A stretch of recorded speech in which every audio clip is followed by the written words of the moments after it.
स्वागत है हमारे YouTube channel Soni maths reasoning GK पर। तो हम लोगों का एसएससी सीजीएल का क्लास चल रहा था, जिसमें कि आज हम लोग वर्ग और वर्गमूल के बारे में सीखेंगे। तो देखिए, वर्ग एवं वर्गमूल जो हम लोग पढ़ेंगे, ये हम लोगों का स्क्वायर एंड स्क्वायर रूट, ठीक है। तो आइए हम लोग इसको बढ़िया से समझते हैं कि जो है स्क्वायर एंड स्क्वायर रूट होता क्या है। तो सबसे पहले हम लोगों को एक चीज समझना है, इसमें स्क्वायर का मतलब होता है वर्ग। वर्ग का मतलब होता है, ये देखिए, इस सिंबल को हम लोग कहते हैं वर्ग, जिसकी ये जो है ना लंबाई और चौड़ाई ये दोनों समान हो।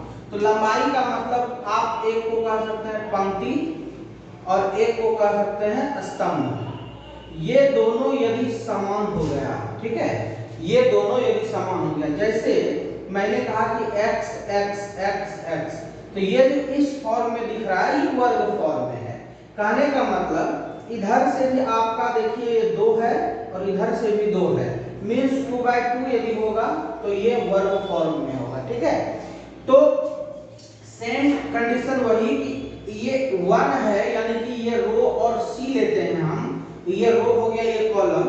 तो 1/1 यदि हो जाए तो ये वर्ग के रूप में है, 2/2 हो जाए तो ये वर्ग के फॉर्म में है, 3/3 हो जाए तो वर्ग के फॉर्म में है, x/x हो जाए तो वर्ग के फॉर्म में है, हाथी गुना हाथी हो जाए तो ये भी वर्ग के फॉर्म में है। मींस एनीथिंग, हम लोग कोई भी संख्या को यदि 2 बार मल्टीप्लिकेशन करते हैं, इट इज कॉल्ड, हम लोगों का ये वर्ग के रूप में आएगा। अब आइए वर्गमूल क्या होता है। इसी को जब हम लोग एक जो है कि गुना के संख्या को फिर हम इसको एक बराबर रूट में तोड़ते हैं, बराबर कोफिशिएंट में तोड़ते हैं गुणक में। तो ये जैसे मान लीजिए 16, इसी को हम 4 गुना 4 में, यानी कि सेम रो और कॉलम में इसे जब विभक्त करते हैं, इट इज नॉन एज वर्गमूल। यही हम लोगों का 4 जो होता है वर्गमूल होता है। कहने का मतलब यदि 2 बराबर संख्या को हम लोग गुना कर दिए तो ये कहलाएगा वर्ग, और यदि 16 का हम लोग 2 बराबर संख्या में से एक बाहर कर लिए, ये कहलाएगा वर्गमूल। Understand? Have you any problem? अब हम लोग बात कर लेते हैं, जैसे 1 गुना 1 है तो ये 1 हो गया, और 1 को हम लोग करेंगे तो 1 गुना 1, ये भी वर्गमूल इसका 1 ही होगा, ठीक है। चलिए नेक्स्ट हम लोग बात कर लेते हैं, जैसे कि हम लोगों के पास 256 है। अब 256 है तो हम इसको 16 गुना 16 लिख सकते हैं, और यही 256 का यदि हम लोगों को वर्गमूल कहे तो 16 गुना 16 करेंगे। वैसे भी हम लोग सब चीज सीखने वाले हैं इसमें वर्गमूल बनाने के लिए वगैरह वगैरह। तो ये हो गया।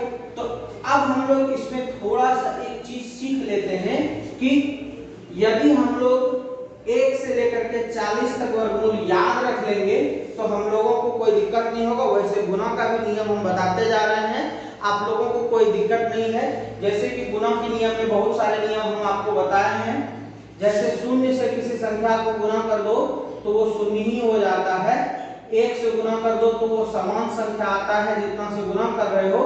लेकिन यदि हम लोग 1 गुना 1 करते हैं तो 1 आता है, तो इसका हम लोग नियम भी पढ़े थे कि यदि 11 गुना 11 करेंगे तो 1 2 1 होगा, 111 गुना 111 होगा तो 1 2 3 2 1 होगा। ये हम आपको पढ़ा चुके हैं, आप पिछला वीडियो हमारा देख लीजिएगा। आइए अब हम लोग आगे बढ़ते हैं। 2 का यदि हम लोग लेते हैं गुणनखंड तो 4 होगा, 3 का लेते हैं तो 9 होगा, यदि 4 का वर्ग करते हैं तो 16 होगा, 5 का वर्ग करते हैं तो 25 होगा, 6 का वर्ग करते हैं तो 36 होगा, 7 का वर्ग करते हैं तो 49 होगा, 8 का वर्ग करते हैं तो 64 होगा। इस तरह से ये आपको याद रखना है। इससे क्या होगा कि आपको आने वाले समय में बहुत काम देने वाला है। 9 का यदि गुना लिखते हैं तो 81 होगा, 10 का गुना लिखते हैं तो आपका 100 होगा, यदि 11 गुना 11 करते हैं तो 121 होगा, 12 गुना 12 करते हैं तो 144 होगा, 13 13 29 से 169 होगा। इस तरह से ये आप इसको याद रखोगे तो आपको आने वाले समय में दिक्कत नहीं होगा। फिर इसी को यदि चेंज करते हैं, 1 का वर्ग तो 1 हो जाएगा, 4 का वर्ग 2 वर्गमूल 2 हो जाएगा, 9 का वर्गमूल 3 हो जाएगा। फिर इसको हम लोग कन्वर्ट कर सकते हैं, ठीक है। चलिए 13 से भी आगे हम लोग देख लेते हैं उसका भी कितना होता है। चलिए यदि आपका 14 गुना 14 रहे तो ये 196 होता है। यदि आपका 15 गुना 15 रहे तो 225 होता है। यदि 16 गुना 16 रहे तो ये आपका 256 होता है। 17 गुना 17 रहे तो 289 होता है। 18 गुना 18 रहे तो 324। 19 गुना 19 करेंगे तो 361। 20 गुना 20 तो सबको पता है 2 दूनी 4 करके 2 जीरो लगा देंगे। 21 गुना 21 करेंगे तो 441 होगा। 22 गुना 22 करेंगे तो 484 होगा। 23 गुना 23 करेंगे तो 529 होगा।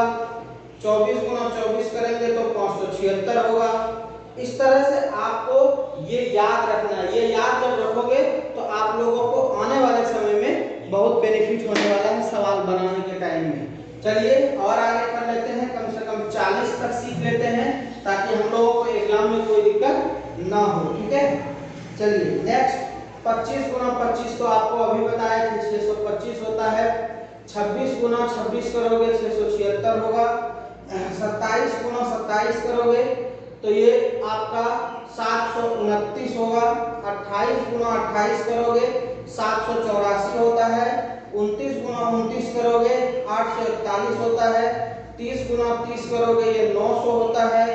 31 गुना 31 करोगे ये आपका 961 होता है। इसको कंठस्थ कर लेना है, जैसे हम आपको बता रहे हैं एकदम कंठस्थ, तो ठीक उसी तरह से आपको इसको याद कर लेना है। 32 गुना 32 1024 होता है। 33 गुना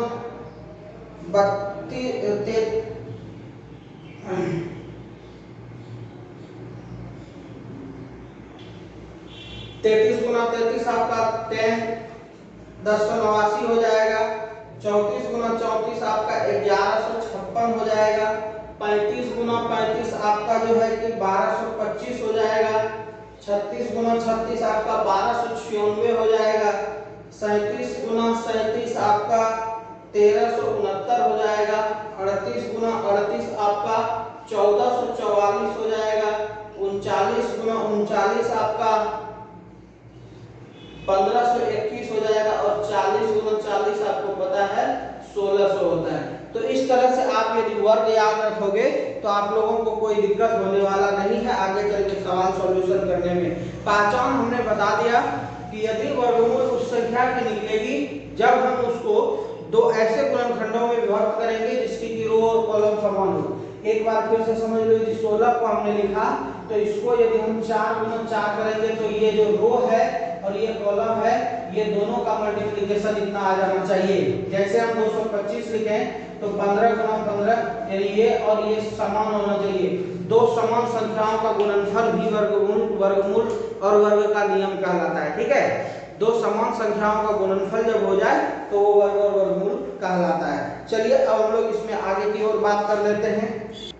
चलिए अब हम देखिए कुछ आपको ट्रिक बताते हैं जिससे कि आप सीख जाओगे कि ये गुणा कैसे की जाती है। ठीक है, और मल्टीप्लिकेशन यानी कि वर्ग का नियम भी आपको कुछ याद हो जाएंगे। जैसे हम आपको कहें कि 5 का स्क्वायर, तो आप इजी तरीके से इसको आप 25 लिख देते हो। लेकिन 15 का स्क्वायर आपको कहते हैं तो आप 225 लिखते हो। तो ये कैसे होता है, ये कैसे होता है, आइए इसी पर बात करते हैं। और 25 का स्क्वायर लिखते हैं तो ये 625 होता है। कितना होता है? 625 होता है। अब कहेंगे आप कि सर ये कैसे होता है, हमको थोड़ा सा बताइए ताकि कि हम लोगों को कोई दिक्कत ना हो। तो चलिए अब हम लोग देखिए इसमें करते क्या है। आप लोगों को यदि ये सवाल दिया हुआ है तो n5 पर स्क्वायर है, ये क्या है, ये n5 पर स्क्वायर है। और ऐसे सवाल को आपको n इंटू n प्लस 1 पहले करना है, उसके बाद आपको जो है लास्ट में 25 लिखना है। चलिए वो आप अभी भी समझ लीजिएगा कि वो हम लोग क्या लिखते हैं, समझ में आ जाएगा आपको। यहां पर देखिए आपको क्या दिख रहा है, n यहां पर देखिए कितना है, 1 है। कितना है? 1 है। 1 इंटू यहां पर देखिए n into n plus 1, n का वैल्यू 1 है, इसमें 1 जोड़ दीजिए, 2 हो गया। गुना करोगे कितना हो जाएगा? 2 हो जाएगा। और ये लास्ट में 25 बैठाते जाना है सब में। तो ये n का वैल्यू क्या हो जाता है जब आपको 5 से पहले रहेगा। नहीं समझ में आया तो अभी 25 गुना 25 का हम लोग देख लेते हैं कैसे होता है। देखिए यहाँ पर 25 गुना 25 लिखा हुआ है, आप यहाँ पर 25 में 5 को छोड़ दीजिए, बचा कितना रह गया 2, 2 गुना 2 में से 1 को जोड़ दीजिए 3, कितना हो गया 6 और इस पर 25 लगा दीजिए। अभी भी नहीं समझ में आया है तो आइए 35 गुना 35 यानी कि 35 का स्क्वायर यदि आपको पूछा जाए तुरंत आप कैसे करोगे, तो इसके लिए देखिए ट्रिक क्या करना है। 5 से पहले क्या है 3 है, 3 गुना 3 और 3 में 1 ज्यादा जोड़ दो, कितना हो जाएगा 4, यानी कि यहाँ पर लिखे हुए हैं और इसमें 25 बैठा देंगे, यानी 4 या 12 में 25। आप करके देखो 35 गुना 35 1225 होगा। अभी हम आपको बताए थे 35 गुना 35 के रूल में। अब आइए 45 गुना 45 आपके पास रहेगा, यानी कि 45 का स्क्वायर रहेगा। तो कैसे करेंगे, 45 का स्क्वायर यदि आपके पास दिया हुआ है तो ये देखिए 5 से पहले क्या है आपके पास 4 है। जब 5 से पहले 4 है तो 4 गुना 5 कर सकते हैं आप और इस पर 25 लगा सकते हैं, तो 4 पंचे 20 और 25 यानी 20 और 25 होगा। गुना करके भी यदि आपको देखना है तो 45 गुना 45 कीजिए, 5 25 के 5 हाथ रहल 2, 5 और के 20 2 22, आप 22 और 20 42 के 2 हाथ रहल 4 4 चौक 16 4 20। अब कहिएगा सर ये एक बार में गुना कैसे कर दिए, तो हमारे चैनल पर आपको एक बार में भी 3 अंक 4 अंक तक का गुना, 2 अंकों का गुना ये एक बार में हम करने के लिए आपको बताए हैं। आप जा करके चैनल पे विजिट कीजिए, सारे वीडियो को देखिए, आपको वहां पर मिल जाएगा। चलिए अब हम लोग 55 65 ये सब का चुटकियों में गुना निकाल करके देखते हैं कि कैसे होता है। जितने भी स्टूडेंट हैं जैसे सीजीएल का हो, रेलवे ग्रुप डी, आप ये सारा चीज कर सकते हैं। देखिए 55 गुना 55 करना क्या है, ये क्या हो गया आपका 55 का स्क्वायर। 55 का स्क्वायर हुआ तो 5 में ये पहले क्या है 5 है, 5 गुना 6। अब ये करना भी नहीं है, माइंड में कर सकते हो, कितना हो जाएगा 30 और 25। देखिए आप तुरंत निकालते हैं 65 गुना 65 तो क्या हो जाएगा 6 है, तो 6 और 1 जोड़ दीजिए 7 7 42 125। समझ में आ रहा है, कोई दिक्कत नहीं। तो अब 75 गुना 75 कर लेते हैं, तो 75 7 है आगे में, 5 से पहले 7 को 1 ज्यादा से गुना करो, 8 7 56 125। फिर इसको क्या कीजिए, इसको नेक्स्ट कीजिए 85 गुना 85 तो क्या हो जाएगा, ये 8 है आगे, 8 गुना 9 9 है 72 125। 95 गुना 95 कीजिए, कोई दिक्कत नहीं है। उसी तरह से 9 और 9 से 1 ज्यादा 10 90 125। ये आपका रूल फॉलो करता है 5 का नियमों का। 5 यदि लास्ट में रहे तो 5 15 25। अब यहाँ पर किसी का कहना है कि सर 5 का स्क्वायर जब 25 की, इसमें केवल 25 ही क्यों रह गया, ये रूल फॉलो करता है कि नहीं? जी हाँ, ये भी करता है। इसके आगे नहीं है कुछ तो क्या है, शून्य है। और शून्य को क्या करोगे, शून्य इंटू यहाँ पर देखिए कितना है 0 + 1, तो 0 + 1 तो कितना हो जाएगा 1। इसको मल्टीप्लाई भी करोगे तो 0 ही होगा, और लास्ट में 25 लिखना है तो 25। यानी कि आपका 5 का भी फिगर और जितना भी आगे फिगर है वो सब आपका फॉलो करेगा। जैसे हम 105 गुना 105 भी करके देख लेते हैं, कोई दिक्कत नहीं है, वो भी आपको वैल्यू दे देगा निकाल करके। 105 गुना 105 ये क्या हो गया 25 लास्ट में हो जाएगा 10 और 11 11 हम 110 और लास्ट में 25, ये आपका हो गया 11,025। तो आई होप कि आपको ये गुना का ट्रिक समझ में आ गया होगा। आज के क्लास में बस इतना ही रहने दीजिए, अगले क्लास में फिर आपको इन्हीं गुना के नियमों के साथ आगे आपको वीडियो लेकर के आएंगे। चलिए मिलते हैं अगले क्लास में।